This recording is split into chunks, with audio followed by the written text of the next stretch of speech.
വീട്ടിൽ കൊണ്ടുപോകാൻ പറ്റും. വീഡിയോ കാണേണ്ട ആൾക്കാർ നീറ്റ് എക്സാം എഴുതുന്ന കുട്ടികളും അവരുടെ രക്ഷിതാക്കളുമാണ്. അവർക്ക് മാത്രമേ ഈ വീഡിയോ കൊണ്ട് പ്രയോജനമുള്ളൂ. അതല്ലാത്ത ഒരാളും കണ്ടിട്ട് കാര്യമില്ല. പക്ഷേ പ്രയോജനമുണ്ട്. ഇനി വരുന്ന കുട്ടികൾ, നീറ്റ് എക്സാമിന് പ്രിപ്പയർ ചെയ്യാൻ പോകുന്ന ആൾക്കാർ, നിങ്ങളുടെ ബന്ധുക്കൾ, പരിചയക്കാർ, സുഹൃത്തുക്കൾ, അവരിൽ ആരെങ്കിലും നീറ്റ് എക്സാം എഴുതുന്നുണ്ടെങ്കിൽ തീർച്ചയായിട്ടും ഈ വീഡിയോ നിങ്ങൾ കാണണം. കുട്ടികൾക്ക് മാത്രമല്ല, പല രക്ഷിതാക്കൾക്കും ഇത് പരീക്ഷാകാലമാണ്. തങ്ങളുടെ കുഞ്ഞുങ്ങളെ എവിടേക്കാണ് പറഞ്ഞു വിടേണ്ടത്, തങ്ങളുടെ കുഞ്ഞുങ്ങളെ എങ്ങനെയാണ് ഡോക്ടറാക്കേണ്ടത്, എഞ്ചിനീയർ ആക്കേണ്ടത്, ഒരുപാട് ചോദ്യങ്ങൾക്കുള്ള ഉത്തരം കണ്ടെത്താനുള്ള നെട്ടോട്ടത്തിലാണ് നമ്മുടെ രക്ഷിതാക്കൾ. ഇത് കാണുന്ന നിങ്ങളും അങ്ങനെ ഒരു ഓട്ടത്തിലാണെന്ന് ഞാൻ പ്രതീക്ഷിക്കുകയാണ്. ആ സമയത്ത് പരിചയപ്പെടുത്താൻ പറ്റിയ ഏറ്റവും നല്ല ആളാണ് എനിക്കൊപ്പമുള്ള സലീം. എത്ര വർഷമായി ഈ കുട്ടികൾക്കൊപ്പം, രക്ഷിതാക്കൾക്കൊപ്പമുള്ള യാത്ര തുടങ്ങിയിട്ട്? കഴിഞ്ഞ 18 വർഷമായിട്ട് ഈ കുട്ടികളുടെ കൂടെയും പാരൻസിൻ്റെ കൂടെയായിട്ട് യാത്ര തുടങ്ങിയിട്ട്. അതിൽ 2013 നീറ്റ് എക്സാമുമായിട്ട് ബന്ധപ്പെട്ട കാര്യങ്ങൾ ചെയ്തു തുടങ്ങുന്നത്. നീറ്റ് 2016 കൂടിയിട്ട് കമ്പൽസറി ആയി. അതോടുകൂടി മറ്റുള്ള കുറേ ഓട്ടത്തിൻ്റെ പരിപാടികളൊക്കെ നിർത്തി മെഡിക്കലിന് വേണ്ടുന്ന ഡോക്ടറാകാനുള്ള കുട്ടികളുടെ കൂടെ ഞങ്ങളും ഓടാൻ തീരുമാനിച്ചു. അതായത് MBBS അല്ലെങ്കിൽ ഡോക്ടർ ആകാനുള്ള കുട്ടികൾക്ക് അവരുടെ വഴി ശരിയാക്കി കൊടുക്കുന്ന പണിയാണ് സലീം ചെയ്യുന്നത്. ഇപ്പം ഞാൻ ഇങ്ങോട്ട് കയറിയപ്പോൾ getmeadmission.com എന്ന് കണ്ടു. അപ്പം ഞാൻ സ്വാഭാവികമായിട്ട് വിചാരിച്ചു, എനിക്ക് വേണ്ടപ്പെട്ട ഒരാൾക്ക് ഡോക്ടർ ആണുള്ള അഡ്മിഷൻ നിങ്ങൾ മേടിച്ചു തരുമോ? ഇല്ലയോ? എടുത്ത് മേടിച്ചു കൊടുക്കുക എന്നുള്ള പരിപാടി ഞങ്ങൾക്കില്ല. ഇല്ല. പിന്നെ എന്താണ് നിങ്ങൾ ചെയ്യുന്നത്? സ്വാഭാവികമായിട്ട് ആളുകൾക്ക് ഒരു സംശയം ഉണ്ടാവും. ഓക്കെ, ഞങ്ങൾ ചെയ്തു കൊടുത്ത തൊട്ട് നീറ്റ് എക്സാമിൻ്റെ റിസൾട്ട്, അതിനുശേഷമുള്ള കൗൺസിലിംഗ് പ്രോസസ്സ് എന്ന് തൊട്ട് അവസാനിക്കുന്ന ഒരു കുട്ടി ഒരു കോളേജിൽ ജോയിൻ ചെയ്യുന്നത് വരെയുള്ള മുഴുവൻ കാര്യങ്ങളും ചെയ്തു കൊടുക്കുന്ന ഒരു സ്ഥാപനമാണ്. ഒരു സർവീസ് പ്രൊവൈഡർ ആണ്. ഞാൻ കഴിഞ്ഞ ദിവസം കൊണ്ടാണ് ഇതിനകത്തൊരു സത്യാവസ്ഥ ഉണ്ടോ എന്ന് ഞാൻ നേരിട്ട് തന്നെ ചോദിക്കുന്നത്. ഇല്ല, അങ്ങനെയില്ല. കാരണം അതെല്ലാം സ്റ്റേറ്റ് കൗൺസിലിംഗ് കമ്മിറ്റിയാണ് അവിടെ നടത്തുന്നത്. തമിഴ്നാട്ടിലാണ് CMC വെല്ലൂർ വരുന്നത്. അവിടെ ആ പ്രോസസ്സ് നടത്തുന്നത് തമിഴ്നാട് ഗവൺമെൻറ്റാണ്. TN ഹെൽത്ത് എന്ന് പറഞ്ഞ തമിഴ്നാട് തമിഴ്നാട് സ്റ്റേറ്റ് കൗൺസിലിംഗ് കമ്മിറ്റിയാണ് ആ പ്രോസസ്സ് നടത്തുന്നത്. അല്ലാതെ ഏജൻസി പറയുന്ന പോലെ 1 കോടി രൂപ മേടിച്ചിട്ട് MLA റെക്കമെൻഡ് ചെയ്താൽ കിട്ടുന്ന സീറ്റേ അല്ല. ഇപ്പോൾ കൊച്ചിയിലേക്ക് വന്നു കഴിഞ്ഞാൽ എനിക്ക് തോന്നുന്നു ഇവിടുന്ന് ഞങ്ങൾ ആലപ്പുഴ നിങ്ങൾ ഡ്രൈവ് ചെയ്ത് വരുമ്പോഴൊക്കെ കാണുന്ന ഹോർഡിങ്ങൾ, നിങ്ങൾക്ക് വിദേശത്തേക്ക് പോയി പഠിക്കാം, നിങ്ങൾക്ക് UK പോയി പഠിക്കാം, അമേരിക്കയിൽ പഠിക്കാം. ഈ getmeadmission.com സലീം ഭായ്, നിങ്ങളുടെ ഒരു പ്രസ്ഥാനം ഇന്ത്യയിലെ മെഡിക്കൽ കോളേജിൽ മാത്രമേ ഉള്ളൂ? അതെ, ഇന്ത്യയിൽ മാത്രം. ഇന്ത്യയിലേക്ക് വേണ്ടുന്ന പ്രൊസീജിയർ എന്തൊക്കെയാണ്, പ്രോസസ്സ് എന്താണ്, അത് ചെയ്തു കൊടുക്കുന്ന കമ്പനിയാണ്. പുറത്തേക്ക് വിദേശത്ത് പോകുന്ന MBBSന് വേണ്ടിയിട്ട് പോകുന്ന ആൾക്കാർ വിളിക്കാറുണ്ട്, ഞങ്ങൾ അത് ചെയ്യുന്നില്ല. അപ്പോൾ അതും കൂടെ ശ്രദ്ധിക്കുക. വിദേശത്തേക്ക് നിങ്ങളുടെ മക്കളെ വിട്ട് പഠിപ്പിക്കാനാണ് താല്പര്യപ്പെടുന്നതെങ്കിൽ ഇങ്ങോട്ടേക്ക് വിളിക്കുകയോ ഇങ്ങോട്ടേക്ക് വരികയോ വേണ്ട. ഇന്ത്യയിലെ ഏത് മെഡിക്കൽ കോളേജുകളിലും, അതിപ്പോൾ നമ്മൾ കേരളത്തിൽ തുടങ്ങി അങ്ങ് ജമ്മു കാശ്മീർ വരെയുള്ള ഇന്ത്യയിലെ ഏത് സ്റ്റേറ്റിലെ മെഡിക്കൽ കോളേജ് ആണെങ്കിലും ചെയ്യാൻ പറ്റും. ഇപ്പം ഞാൻ ചോദിക്കുന്നത്, ഇപ്പം നീറ്റിന് ഇപ്പം ഒരു ചില മാനദണ്ഡങ്ങൾ, കട്ട് ഓഫ് മാർക്സ് ഉണ്ട് അഡ്മിഷന് വേണ്ടിയിട്ട്. അപ്പം അതിലേക്ക് ഏതെങ്കിലും രീതിയിൽ ഒരു സഹായകരമാകുന്ന രീതിയിൽ ഇപ്പം എനിക്ക് വേണ്ടപ്പെട്ട ഒരാളുടെ അഡ്മിഷൻ വളരെ താല്പര്യമുള്ളൊരു ഡോക്ടറാണെന്ന് താല്പര്യമുണ്ട്, പക്ഷേ നീറ്റിന് ഉദ്ദേശിച്ച പോലെ വിജയിക്കാൻ കൈവരിക്കാൻ പറ്റില്ല. 1 വർഷം എഴുതി, 2ാമത്തെ വർഷം എഴുതി, രക്ഷയില്ല. ഇനി എന്തായാലും ഒരു അഡ്മിഷൻ വേണം. അതിനുള്ളൊരു സ്കോപ്പ് എന്താണ്, ഒരു സാധ്യത എന്താണ്? 2 രീതിയിൽ ഇതിനെ നമുക്ക് വ്യാഖ്യാനിക്കാം. ഒന്ന്, കുട്ടിക്ക് MBBS പഠിക്കാനുള്ള ആഗ്രഹമുണ്ടോ ഇല്ലോ എന്നുള്ളതാണ് അറിയേണ്ടത്. കാരണം കയ്യിൽ കാശുണ്ടായിട്ട് മാത്രം കാര്യമില്ലല്ലോ. ഇത് അത്യാവശ്യം പഠിക്കാനുണ്ട്. ഈ പഠിച്ചിറങ്ങിയിട്ട് സർവീസായിട്ട് ചെയ്യേണ്ട ഒരു ജോലി കൂടിയാണ് ഡോക്ടർ. അപ്പം ഇതിനുള്ള ഇഷ്ടങ്ങൾ കൂടി ഉള്ള ഒരാളായിരിക്കണം വരേണ്ടത്. 2 മാർക്ക് കുറഞ്ഞു പോയതിൻ്റെ പേരിൽ അഡ്മിഷൻ കിട്ടാതിരിക്കാനൊന്നും പോകുന്നില്ല. ഇല്ല, നമ്മുടെ കയ്യിലെ ബഡ്ജറ്റിനനുസരിച്ചുള്ള കോളേജുകൾ നമ്മുടെ ഇന്ത്യക്ക് ചുറ്റുമുണ്ട്. അതെ, 60 ലക്ഷം രൂപ വാർഷിക ഫീസുള്ള NRI കോട്ടയിലുള്ള സീറ്റുകളുണ്ട് ഇവിടെ. 60 ലക്ഷം രൂപ വാർഷിക ഫീസ് ഉള്ള കോളേജുകൾ പോലും ഇന്ത്യയിലുണ്ട്. ഏറ്റവും കൂടുതൽ വാർഷിക ഫീസ് ഉള്ള ഒരു സ്റ്റേറ്റ് ഏതായിരിക്കും? അങ്ങനെയില്ല, ഈ സ്റ്റേറ്റിന് ബേസ് ചെയ്തിട്ടല്ല വാർഷിക ഫീസ് വരുന്നത്. ഡീംഡ് യൂണിവേഴ്സിറ്റിക്ക് ഒരു പ്രത്യേകത എന്താണെന്ന് വെച്ചാൽ അവർക്ക് തന്നെ ഫീസ് നിശ്ചയിക്കാം. അതെ, MCCയിൽ രജിസ്റ്റർ ചെയ്തതിന് ശേഷം അവർ എന്താണോ ഫീസ് വാങ്ങിക്കാൻ ഉദ്ദേശിക്കുന്നത് MCCക്ക് ലെറ്റർ കൊടുത്ത് അവിടെ നിന്ന് റിപ്ലൈ കിട്ടിയതിന് ശേഷമാണ് അവർ ഈ ഫീസ് വാങ്ങിക്കുന്നത്. അതെ, ഒരിക്കലും വിദ്യാഭ്യാസത്തെ കുറെ നമ്മൾ പറയും വിദ്യാഭ്യാസം ഒരു കച്ചവടമാണ്. കേരളത്തിന്റെ ഒരു അവസ്ഥ എന്താ? ഈ ഫീസിന്റെ കാര്യത്തിൽ മറ്റു സ്റ്റേറ്റുകളെ അപേക്ഷിച്ച് നോക്കുമ്പോൾ കേരളത്തിൽ ഫീസ് കൂടുതലാണോ? ഇന്ത്യയിൽ ഏറ്റവും കുറഞ്ഞ മാനേജ്മെൻറ്റ് ഫീസ് വാങ്ങിക്കുന്ന ഒരു സ്റ്റേറ്റിൽ മറ്റുള്ള സ്റ്റേറ്റിലോട്ട് പോകുമ്പോൾ അവിടെ പ്രൈവറ്റ് കോളേജിൽ ഗവൺമെൻറ് ഫീസ് എന്ന് പറയുന്ന ഒരു സിസ്റ്റം ഉണ്ട്. അതെ, നല്ലൊരു മെറിറ്റുള്ള ഒരാൾക്ക് നന്നായിട്ട് പഠിച്ചു, നീറ്റ് എക്സാം ഒക്കെ ഗംഭീരമായിട്ട് എഴുതി, എത്ര രൂപ ഉണ്ടെങ്കിൽ ഡോക്ടർ ആകാൻ പറ്റും? നല്ല മാർക്ക് എന്ന് വെച്ച് കഴിഞ്ഞാൽ 720 നമ്മുടെ സ്കോർ വരുന്നത്, നീറ്റിൻ്റെ മാർക്ക് വരുന്നത്. അതിൽ നല്ലൊരു സ്കോർ 700 ഒക്കെ ഉണ്ടെങ്കിൽ 5000 രൂപ വാർഷിക ഫീസിന് പഠിക്കാൻ പറ്റുന്ന കോളേജ് ഇന്ത്യയിലുണ്ട്. വെറും 5000 രൂപ. വെറും 5000 രൂപ. അതായത് നമ്മൾ ഈ 60 ലക്ഷം രൂപ പറയുന്ന സ്ഥാനത്താണ് വാർഷിക ഫീസ് വെറും 5000 രൂപയ്ക്ക് ഡോക്ടറാകാൻ പറ്റും. അപ്പോൾ ഒരു 5 വർഷം 25,000 രൂപ ഉണ്ടെങ്കിൽ ആൾ ഡോക്ടറാവും. അത് മാത്രമല്ല സ്റ്റൈഫൻഡ് അവസാന വർഷം 4.5 ഇയർ കഴിഞ്ഞതിന് ശേഷം ഇന്റേൺഷിപ്പിൽ സ്റ്റൈഫൻഡ് കിട്ടുന്ന കോളേജുകളും ഉണ്ട്. നമ്മൾ കുറെ നേരം സംസാരിച്ചു, നിൽക്കാൻ ബുദ്ധിമുട്ടുണ്ടോ? എന്തു പറ്റിയ ശരിക്കും പറഞ്ഞത്? ചെറുപ്പത്തിലുള്ളതാണോ? അല്ല, 2016 ഒരു ആക്സിഡന്റ് സംഭവിച്ചതാണ്. അതെ, 2016 കണ്ണൂർ വെച്ചാണ്. കണ്ണൂരാണ് എന്റെ സ്വദേശം. അവിടെ വെച്ച് സംഭവിച്ചതാണ്. ഉയർത്തെഴുന്നേറ്റാണ്. അതെ. അന്നത്തെ കാലം കൂടുതൽ ഇപ്പോൾ ഓടുന്നുണ്ടോ? തീർച്ചയായിട്ടും. കാരണം അന്ന് ഇങ്ങനെ ഒരു സംഭവം സംഭവിച്ചതിന് ശേഷമാണ് പലതും നമ്മൾ മനസ്സിലാക്കി തുടങ്ങുന്നത്. കൂടെ ആരൊക്കെ ഉണ്ടാവും, ഇനി എങ്ങനെ ആയിരിക്കണം എന്നുള്ള കാര്യങ്ങൾ. വീഴ്ചയിലാണല്ലോ പഠിക്കുന്നത്. ആ വീഴ്ച ശരിക്കും ഞാനൊന്ന് പഠിച്ചു. ഇപ്പൊ കുറെ പേരൻസ് ഇത് കാണുന്നുണ്ട്. വളരെ ജെനുവിനായിട്ട് എനിക്ക് ചോദിക്കാനുള്ളത്, ഈ മേഖലയിൽ ഒരുപാട് പേര് പറ്റിക്കപ്പെടുന്നു. നമ്മൾ നേരത്തെ പറഞ്ഞാൽ എനിക്ക് തന്നെ എന്നോട് തന്നെ ചോദിച്ച ചോദ്യങ്ങളുണ്ട്. ഈ നീറ്റ് എക്സാമിലൂടെ അല്ലാതെ വേറൊരു വഴിയില്ല. നീറ്റ് എക്സാമിലൂടെ മാത്രമല്ല, നീറ്റ് എക്സാം എലിജിബിൾ ആയിട്ടുണ്ടെങ്കിൽ മാത്രമേ നമുക്ക് നിങ്ങളുടെ പ്രോസസ്സ് എടുക്കാൻ തന്നെ പറ്റത്തുള്ളൂ. എലിജിബിൾ ആയിട്ടില്ലെങ്കിൽ പറ്റത്തില്ല. 100% ഉറപ്പ് പറയുന്നു, പറ്റത്തില്ല. ഇല്ല. ഇനിയിപ്പം പല ആൾക്കാരും പറയുന്നുണ്ട് നീറ്റിന്റെ മാർക്കുകൾ തിരുത്തി കൊടുക്കുന്ന ആൾക്കാരുണ്ടെന്നൊക്കെ.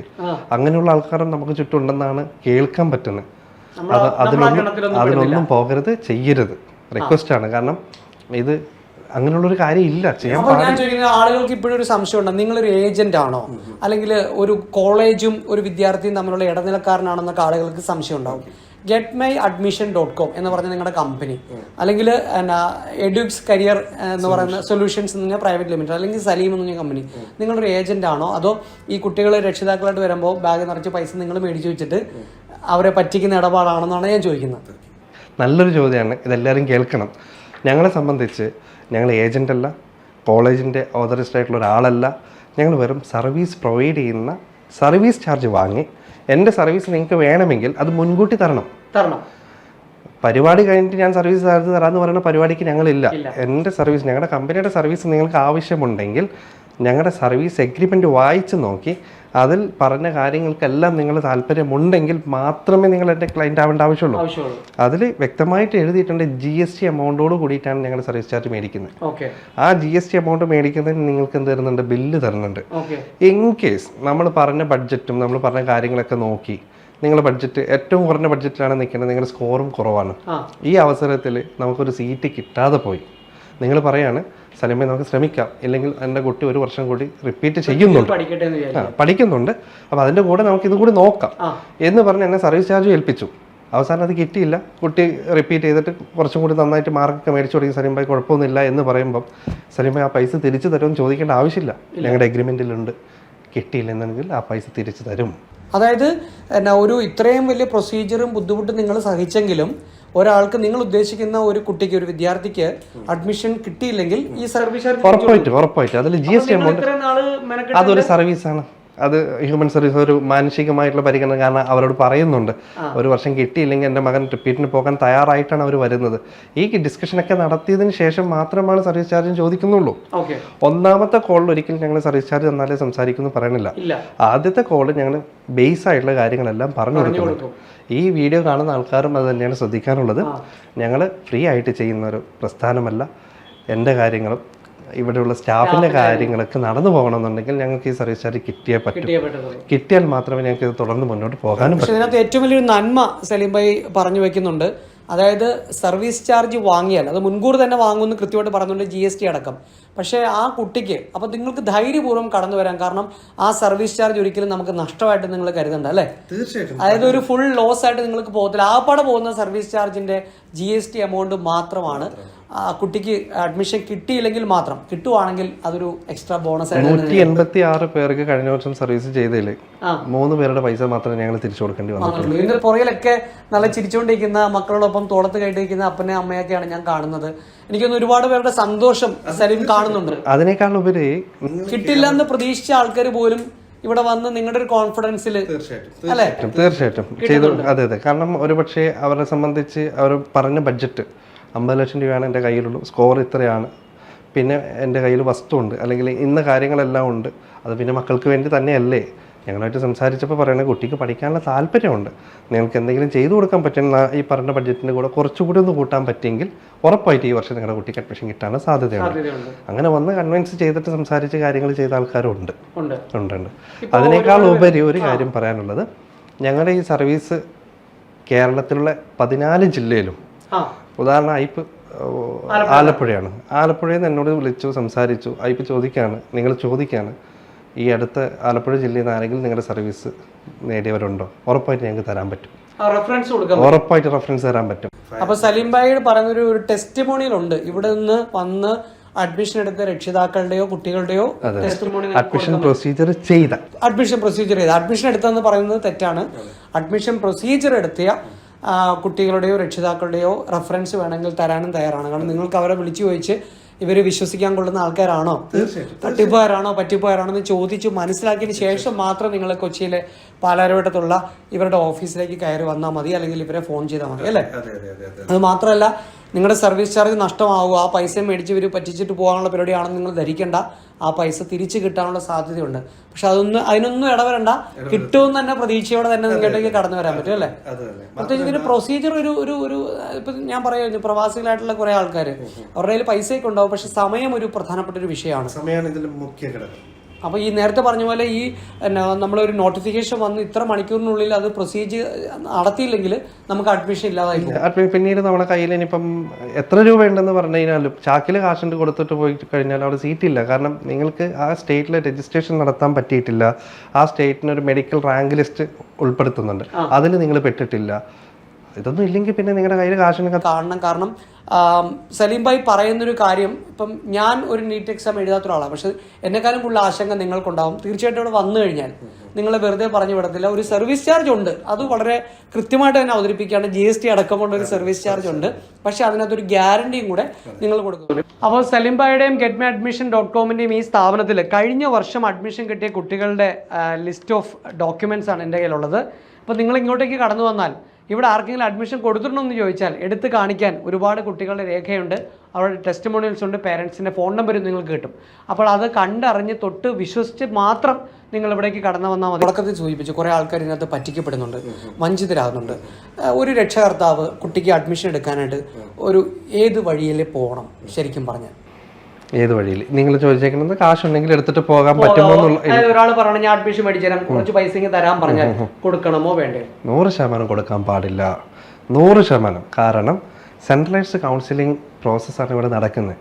ഏത് സ്റ്റേറ്റിലേക്കാണോ കുട്ടിക്ക് താല്പര്യമുള്ളത് ആ സ്റ്റേറ്റിൻ്റെ രജിസ്ട്രേഷൻ നടത്തണം, അവിടുത്തെ റാങ്ക് ലിസ്റ്റിൽ ഉൾപ്പെടണം, അവിടുത്തെ അഡ്മിഷന് വേണ്ടുന്ന പ്രോസസ്സ് സ്റ്റാർട്ട് ചെയ്യുന്ന സമയത്ത് ഓൺലൈൻ ആയിരിക്കാം മേ ബി വരുന്നത്, ഓഫ്ലൈനായിട്ട് സർട്ടിഫിക്കറ്റ് വെരിഫിക്കേഷനൊക്കെ ഉള്ള സ്റ്റേറ്റുകളുമുണ്ട്.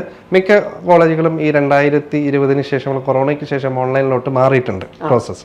ഈ പ്രോസസ്സിലെല്ലാം നമ്മൾ ഓൺലൈനായിട്ട് രജിസ്ട്രേഷൻ, അതുപോലെ നോട്ടിഫിക്കേഷൻ വന്നതിന് ശേഷം ഓപ്ഷൻ എൻട്രി ഉണ്ട്, ഓപ്ഷൻ ചോയ്സ് ഫില്ലിംഗ് ഉണ്ട്, ചോയ്സ് ലോക്കിംഗ് ഉണ്ട്, ഇങ്ങനെയൊക്കെയുള്ള ഒരുപാട് സിസ്റ്റങ്ങളുണ്ട്, അല്ലെങ്കിൽ ഒരുപാട് കാര്യങ്ങളുണ്ട്. ഇത് ചെയ്തിട്ട് മാത്രമേ മുന്നോട്ട് പോകാൻ പറ്റൂ. അതല്ലാതെ കയ്യിൽ കാശുണ്ടെന്ന് മനസ്സിലാക്കിയതിന് ശേഷം ഒരു കോൾ വരികയാണ്, നിങ്ങൾക്ക് MLA സീറ്റ് ഉണ്ട്, അല്ലെങ്കിൽ റെക്കമെൻഡ് സീറ്റ് ഉണ്ട്, കാശ് ഇന്നിടത്ത് പോയിട്ട് 10 ലക്ഷം രൂപ അടച്ചോളൂ, സീറ്റൊക്കെ കൺഫേം ആണ്, അല്ലെങ്കിൽ അവിടെ സീറ്റ് തീരാറായി. ഇതിലൊന്നും നിങ്ങൾ വിശ്വസിക്കരുത്, വഞ്ചിക്കപ്പെടരുത്. നീറ്റ് എക്സാം എഴുതുന്ന എത്ര പേരുണ്ട് ഇന്ത്യയിൽ ഈ വർഷം 20 ലക്ഷത്തിന് മേലെ ആൾക്കാർ ഈ വർഷം നീറ്റ് എഴുതാൻ വേണ്ടിയിട്ട് രജിസ്റ്റർ ചെയ്ത് കഴിഞ്ഞിട്ടുണ്ട്. ഇതിൽ എത്ര പേർക്ക് ഇന്ത്യയിൽ അഡ്മിഷൻ കിട്ടും? 1,04,333 സീറ്റാണ് ഇന്ത്യയിലുള്ളത്, ആകപ്പാടുള്ളത്. അപ്പൊ ഇതിന് കിട്ടാത്ത കുട്ടികളാണ് മറ്റു പുറത്തേക്ക് പോകുന്നത്, രാജ്യങ്ങൾ മറ്റ് സ്ട്രീമുകൾ തിരഞ്ഞെടുക്കുന്നത്. അപ്പോൾ ഒരു നന്നായിട്ട് പഠിക്കുന്ന ഒരു കുട്ടിക്ക് അഡ്മിഷൻ കിട്ടും കിട്ടാനുള്ള. അപ്പൊ ഇന്ത്യയിൽ പഠിക്കുന്ന വിദ്യാർത്ഥികളൊക്കെ മോശക്കാരല്ല, മിടുക്കന്മാർ തന്നെയാണ്. തീർച്ചയായിട്ടും. കാരണം ഇന്ത്യയിലെ മെഡിക്കൽ കോളേജുകളിലൊക്കെ ഉള്ള ഒരു ഗുണം എന്താണെന്ന് വെച്ച് കഴിഞ്ഞാൽ പേഷ്യൻസിൻ്റെ ഫ്ലോ ഉള്ള കോളേജുകൾ തന്നെയാണ് കൂടുതലും. പേഷ്യൻസ് ഫ്ലോ വേണം, അതുപോലെ പേഷ്യൻറ്റായിട്ട് ഇൻട്രാക്ട് ചെയ്യാനുള്ള അവസരം ഉണ്ടാവണം, രോഗിയെ തൊട്ട് നോക്കി ചികിത്സ മനസ്സിലാക്കി നേരിട്ട് പല രാജ്യത്തും അതില്ല. അതെ, യെസ്, അതാണ് ഉണ്ട്. ഇന്ത്യയിൽ അങ്ങനെയാണ്. അതുകൊണ്ടാണ് ഇന്ത്യയിലെ മെഡിക്കലിന് ഇത്രയും ഫീസ് ചെലവ് വന്നിട്ട് ഇവിടെ പഠിക്കുന്നില്ല ആൾക്കാർ. അപ്പോൾ ഒരു പ്രൊസീജിയറിന് വേണ്ടിയിട്ട് നമ്മളിപ്പം ഗെറ്റ് അഡ്മിഷൻ നിങ്ങളെ ഒന്ന് ബന്ധപ്പെടണമെങ്കിൽ എന്താണ് വഴി? ഞങ്ങളുടെ കോണ്ടാക്ട് നമ്പർ, അതുപോലെ ഞങ്ങളുടെ വീഡിയോസ് കാണുന്ന ആൾക്കാർക്ക് ഞങ്ങളെ വിശ്വാസമുണ്ടെങ്കിൽ മാത്രം ഞങ്ങളുടെ നമ്പറിലോട്ട് വിളിക്കാം, അതല്ലെങ്കിൽ മെസ്സേജ് ചെയ്ത് കഴിഞ്ഞാൽ അതിന് റിപ്ലൈ വരും. അങ്ങനെയുള്ളവരെ മാത്രമേ ഞങ്ങൾ തിരിച്ചു വിളിക്കാറുള്ളൂ. അതല്ലാതെ ഇല്ല. അതിനുള്ള കാരണം ഞാൻ പറയും, ഡാറ്റാബേസ് മേടിക്കുക, അതല്ല എഡ്യൂക്കേഷൻ എക്സ്പോ നടക്കുന്നിടത്തുനിന്ന് നമ്പർ കളക്ട് ചെയ്യുക, അവരെ വിളിച്ചിട്ട് പാക്കേജ് പറയുക, ഇതൊന്നും ഞങ്ങളെ സംബന്ധിച്ചില്ല. ഞങ്ങളുടെ സർവീസിനെ കുറിച്ച് കൂടുതൽ അറിയാനും അല്ലെങ്കിൽ ഞങ്ങളുടെ സർവീസ് വേണമെന്ന് ആഗ്രഹിക്കുന്നവർക്കും വേണ്ടി മാത്രമേ ഞങ്ങൾ ഈ പറയുന്ന സർവീസ് കൊടുക്കുന്നുള്ളൂ. ഇപ്പോൾ getmyadmission.com ഈ വിവരങ്ങളൊക്കെ ലഭ്യമാണോ? ഈ വിവരങ്ങളൊക്കെ ലഭ്യമാണ്. പിന്നെ ഞങ്ങളുടെ വീഡിയോസ് പല ദിവസങ്ങളോളം ഉണ്ടാവാറുണ്ട്, ഓൺലൈൻ പ്ലാറ്റ്ഫോമിൽ ഉണ്ട്. അപ്പോൾ ആ പേജുകളിലൂടെ നിങ്ങൾക്ക് വിവരങ്ങൾ ലഭ്യമാക്കാൻ പറ്റും. അപ്പം രക്ഷിതാക്കളുടെ പ്രത്യേക ശ്രദ്ധയ്ക്ക് ആരും വഞ്ചിതരാകരുത്. കാരണം സലീം ഭായ് വളരെ ജെന്യുവൻ ആയിട്ട് ആ കാര്യങ്ങൾ പറഞ്ഞിട്ടുണ്ട്. ഇഷ്ടംപോലെ ആൾക്കാർ പറ്റിക്കപ്പെടാൻ സാധ്യതയുള്ള ഒരു മേഖലയാണ് ഈ MBBS അല്ലെങ്കിൽ ഡോക്ടർ ആകാനുള്ള അഡ്മിഷൻ പ്രൊസീജിയർ എന്ന് പറയുന്നത്. അവിടെ നിന്നും പോയി തല വെച്ച് കൊടുക്കരുത്. മറിച്ച് നിങ്ങളൊന്ന് അന്വേഷിക്കാൻ വേണ്ടി വിളിക്കാം. ആദ്യത്തെ ഒരു അന്വേഷണം പരിപൂർണമായിട്ട് സൗജന്യമാണ്. പിന്നീടുള്ള പ്രൊസീഡിങ്സ്, അതിൻ്റെ പ്രൊസീജിയേഴ്സിന് ഒരു കോസ്റ്റ് ഉണ്ട്, സർവീസ് ചാർജ് ഉണ്ട്, GST അടക്കം. ഇനി നിങ്ങളുടെ കുട്ടിക്ക് അഡ്മിഷൻ കിട്ടിയില്ല എന്നുണ്ടെങ്കിൽ GSTയുടെ പൈസ കിഴിച്ചതിന് ശേഷമുള്ള ബാക്കി എമൗണ്ടുകൾ പരിപൂർണമായിട്ടും റീഫണ്ട് ചെയ്യാനും സലീം ഭായ് റെഡിയാണ്. അപ്പോൾ സലീം ഭായ് ഗവർണർ അടക്കം ആദരിച്ചതിൻ്റെ ഫോട്ടോകളും കാര്യങ്ങളൊക്കെ ഉണ്ട്. അപ്പോൾ ആളുകൾക്ക് വിശ്വസിക്കാനുള്ള എല്ലാ സാധനങ്ങളും ഉണ്ട്. ചില ആൾക്കാർ എന്താ പറയുക, ബോർഡ് പോലില്ല, നമ്മൾ പിറ്റേ ദിവസം അന്വേഷിച്ചാൽ കിട്ടത്തില്ല. ഇവിടെ ഈ കൊച്ചി പാലാരിവട്ടം ഓഫീസ് എത്ര നാളായി തുടങ്ങിയിട്ട്? ഈ പാലാരിവട്ടം ഓഫീസ് 5ാമത്തെ വർഷമാണ്. ഇവിടെ ഇതിന് മുമ്പ് സംസ്കാര ജംഗ്ഷൻ എന്ന് പറഞ്ഞ സ്ഥലത്തായിരുന്നു. ശരിക്കും പറഞ്ഞാൽ സലീം ഭായ് കണ്ണൂരുകാരനാണ്. കണ്ണൂരിൽ നിന്ന് കൊച്ചിക്ക് വന്ന് ഒരു ചെറിയ എന്താ പറയുക വലിയൊരു കുട്ടികളുടെ വഴിവെട്ടിക്കൊണ്ടിരിക്കുന്ന ഒരാളാണ്. അപ്പോൾ getmyadmission.com സ്വാഗതം, സലീം ഭായിയുടെ ഓഫീസിലേക്ക് സ്വാഗതം. ഈ പ്രാവശ്യത്തെ അഡ്മിഷൻ പ്രോസസ്സ് സ്റ്റാർട്ട് ചെയ്ത് തുടങ്ങി. എത്ര കുട്ടികൾ? ഏകദേശം 56ഓളം പേര് ഞങ്ങളുടെ പേയ്മെന്റ് തന്ന് ഞങ്ങളുടെ സർവീസ് വേണമെന്ന് പറഞ്ഞിട്ടുണ്ട്. ഇവരൊക്കെ വന്നേക്കണെന്ന് പറയുന്നത് പെട്ടെന്നൊരു ദിവസം വന്നതല്ല. മുൻകാലങ്ങളിൽ പാരൻസിൻ്റെയോ സ്റ്റുഡൻസിൻ്റെയോ റെഫറൻസ് വഴിയാണ് വന്നേക്കുന്നത്. അതാണ് ഞാൻ എടുത്തു പറഞ്ഞത്.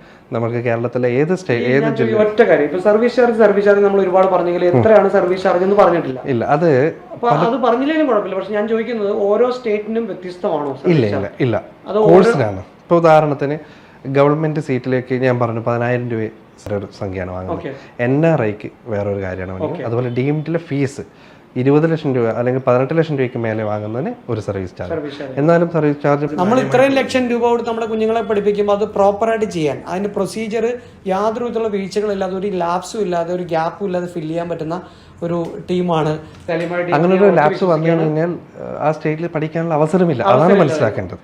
അപ്പം സമയം വളരെ ഇമ്പോർട്ടൻ്റ് ആണ്, നമ്മുടെ ഡോക്യുമെന്റേഷൻ വളരെ ഇമ്പോർട്ടൻ്റ് ആണ്, അതിന്റെ പ്രൊസീഡിങ്സ് വളരെ ഇമ്പോർട്ടൻ്റ് ആണ്. അതിൽ നമ്മൾ ഉഴപ്പ് കാണിച്ച് നമ്മുടെ പൈസ ഉണ്ട് ഉറപ്പില്ല നമ്മൾ അഡ്മിഷൻ മേടിച്ചേക്കാന്ന് വിചാരിച്ചാൽ അതൊരു തെറ്റിദ്ധാരണ മാത്രമാണ്. അപ്പോൾ ഇവിടേക്ക് കടന്നു വരാം. ഇങ്ങനെ പുഞ്ചിരിക്കുന്ന ഒരു ഫോട്ടോ നിങ്ങളുടെ കുഞ്ഞുങ്ങളുടെയും ഇവിടെ ഉണ്ടാകട്ടെ എന്ന് ഞാൻ പ്രത്യാശിക്കുകയാണ്. അത് പൈസ കൊടുത്ത് മാത്രമല്ല, മെറിറ്റിൽ കൂടി ഉള്ള കുട്ടികളും കടന്നു വരട്ടെ. അപ്പം ഓൾ ദ വെരി ബെസ്റ്റ്. അപ്പം